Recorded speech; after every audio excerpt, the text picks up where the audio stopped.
Ito na kailangan tandaan. So para kapag nakita po natin ang isa sa mga larawan na ito, alam po natin kung ano ang gagawin. Okay?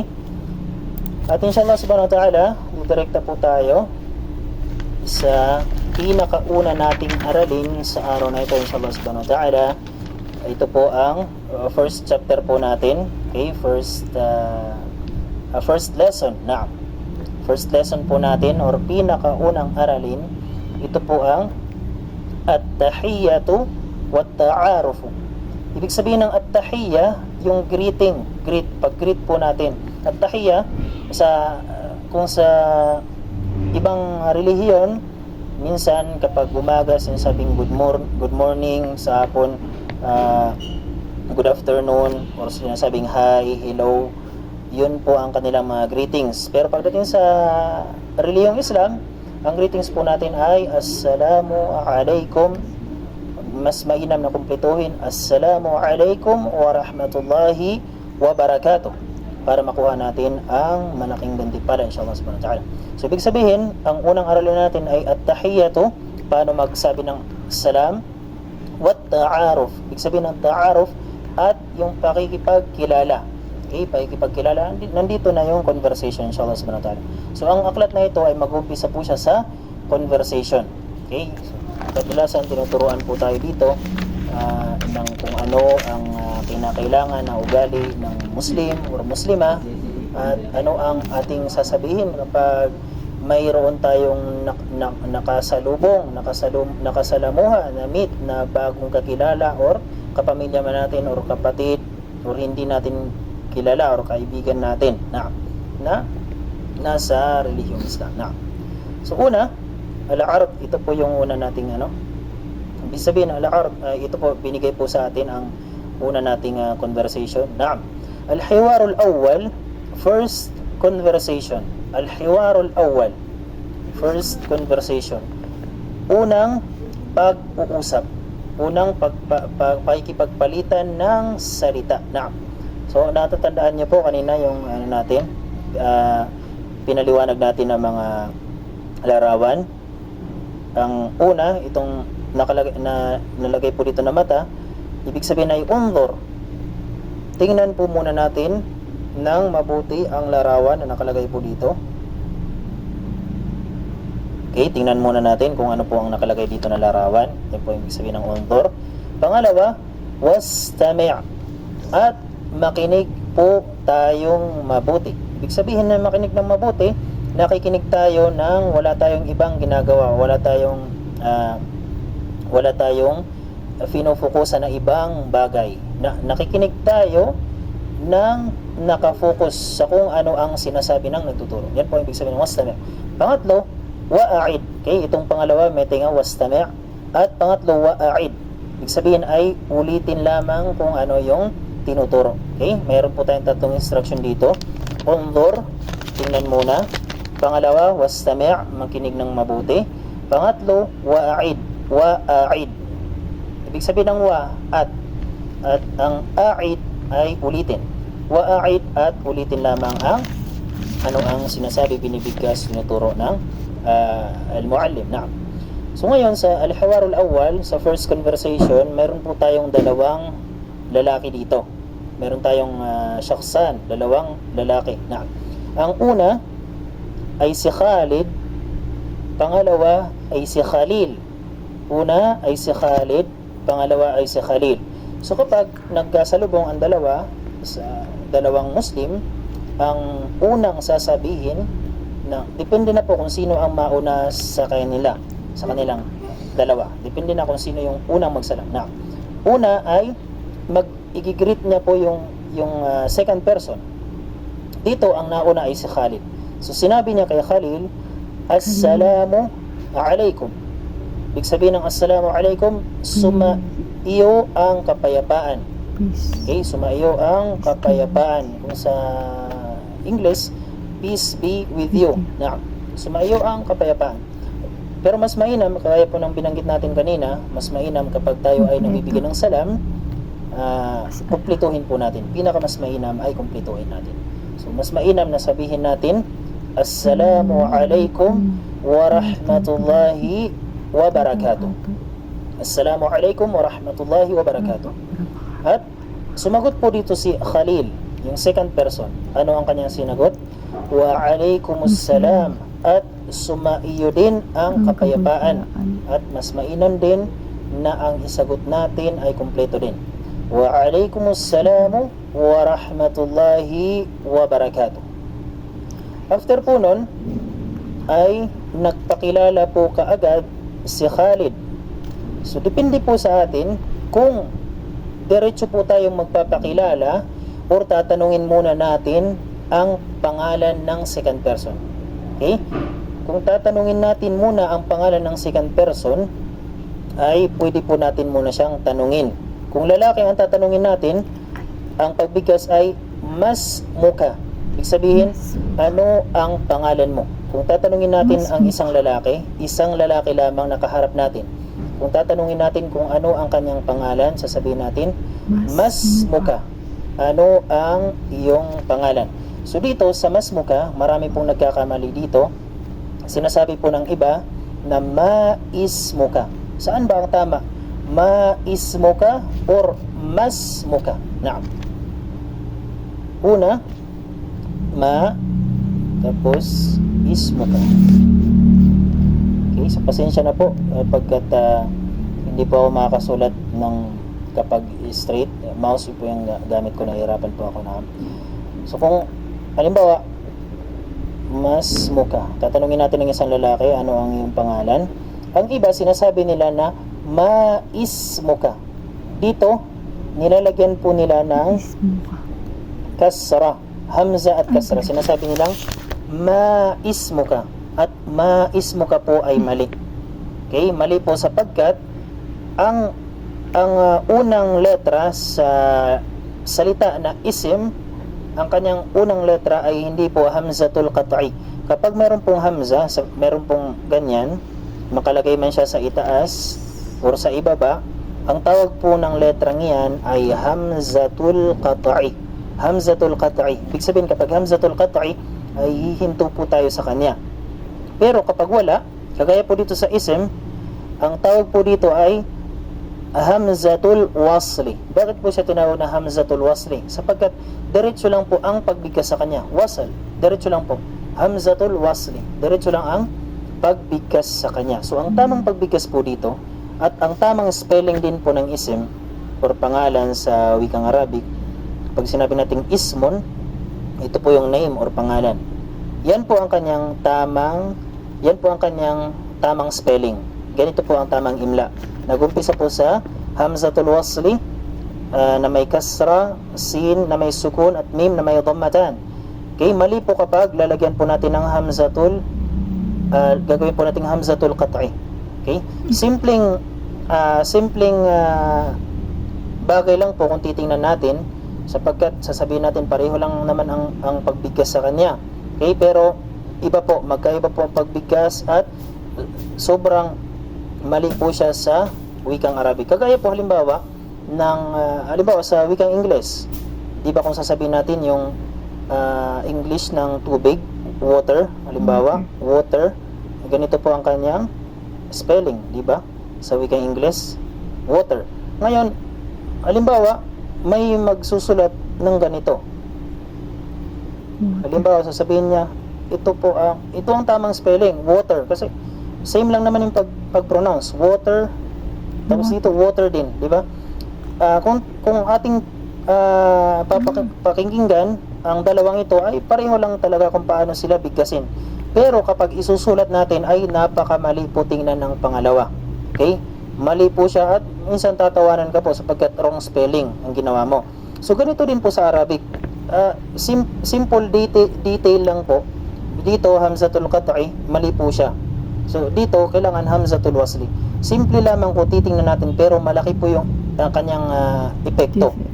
Malaki yung epekto sa pag-aaral natin sa wikang Arabic, sapagkat yan po ay ito po ay mali po yung kanyang spelling, mali po yung imla, sapagkat kailangan po ay hamzatul wasli lamang. Kaya importante din po ang spelling o imla sa wikang Arabic para makuha din natin kung ano ang pinupunto ng salita.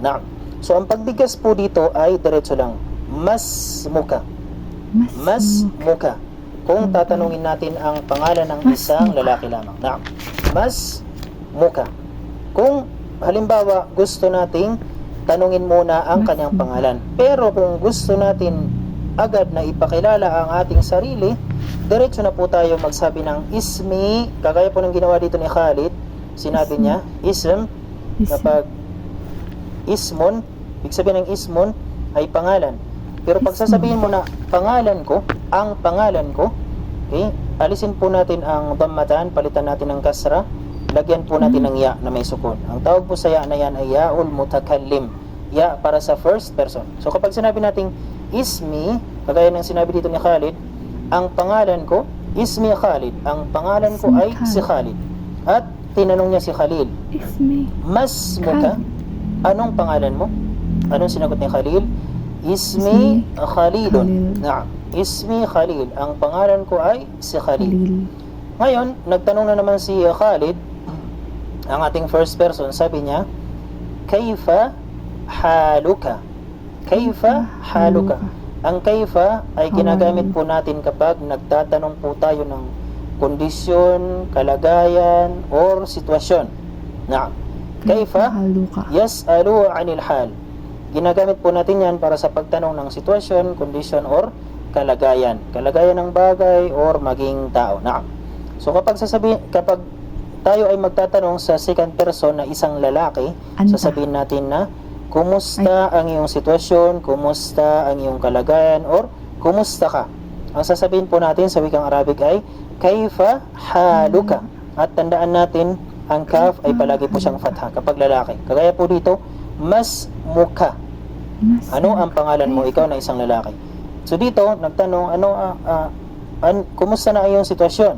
Kaifa haluka? Okay, kumusta ang iyong sitwasyon? Ikaw na isang lalaki. So sumagot po si Khalil, sabi niya, bi khairin. Sabi niya, mabuti naman. Walhamdulillah. At nagbigay pugay siya sa Allah subhanahu wa ta'ala. Kanyang sinabi na, alhamdulillah. At tinanong ni Khalil si Khalid, wa kaifa haluka? Anta. At kumusta ka naman? Ang anta, ibig sabihin ay ikaw. So pwede po nating lagyan ng anta kapag nagtatanong tayo ng kaifa haluka anta, para siguraduhin na siya talaga yung tinatanong. Yung anta po dito ay ta'kid. Pag sigurado po natin sa nauna sa kanyang salita. Naam. Kaifa haluka anta.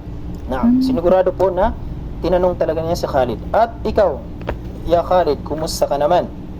At ang sinagot ni Khalid, sinagot niya, bi khairin, at mabuti rin, walhamdulillah. At nagbigay pugay din siya sa Allah subhanahu wa ta'ala. Sinabi niyang, alhamdulillah.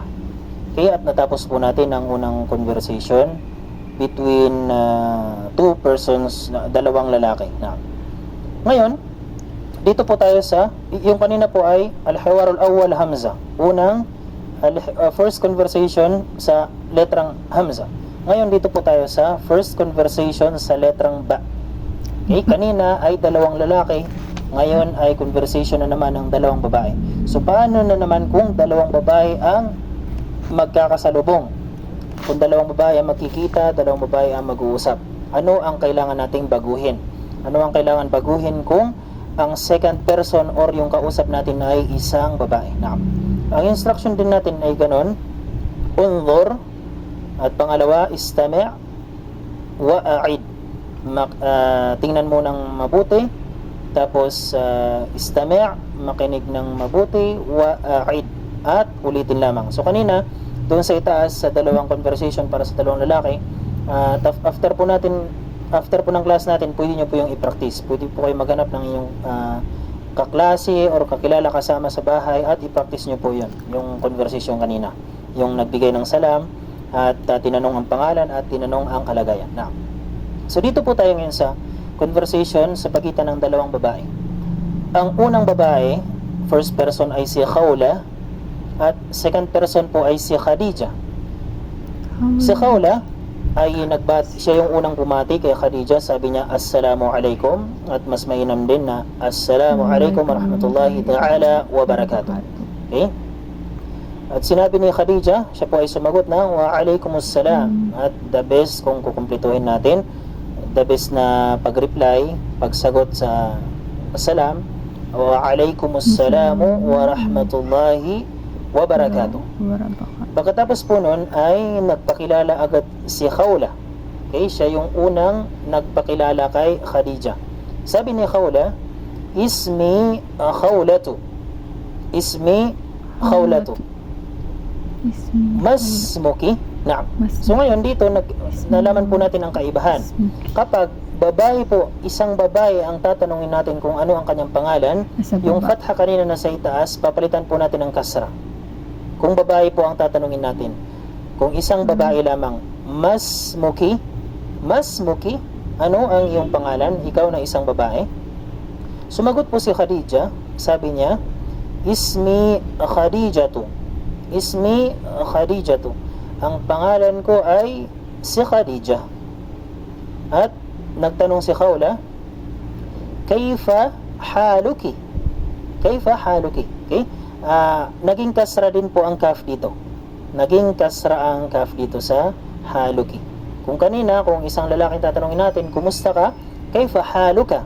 Pero kung babae po, isang babae po ang ating tatanungin, Kaifa haluki? Na, kumusta ka? At sumagot po si Khadija, bi khairin, mabuti naman, walhamdulillah.